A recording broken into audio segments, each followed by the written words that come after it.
My name is Derek Dier, and I run a vintage watch website called WatchesToBuy.com, and I deal in vintage watches, buy and sell them. I think from the beginning, it had always been the idea of time that really was the thing. I was that kid at school that would stare at the clock, always. And I'd see the longer I stared at it, the slower time would move. So at that point in my life, I think it probably started in kindergarten, wearing a watch was even cooler because I found out I could slow down time even more by just staring at it, or I could speed it up by not looking at my watch. And back in the day, it wasn't about money. You didn't really make money. You'd always lose money because you'd put money into a watch, you'd fix it, and you'd find a better one. So it was the finding of the newer one or the different one that motivated me to keep looking for watches. So that never ends, and I think that's never changed for me. And that's the biggest part, I think, of watches that I really enjoy. I think the most interesting part of vintage watches, to me, the fact that it was worn by somebody, and the history of that watch and the history of that person is still there. Imagine what it was like, this guy's life.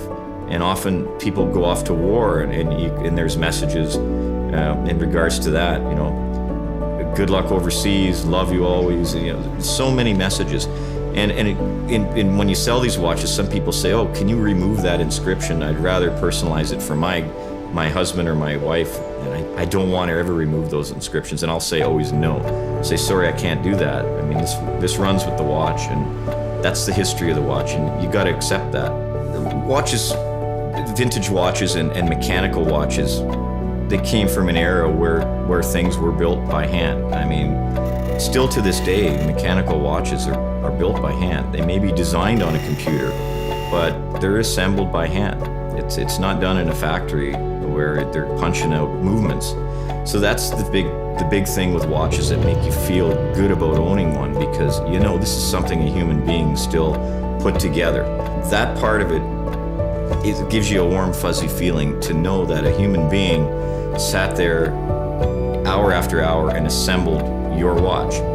And that lends a really authentic human aspect to a watch.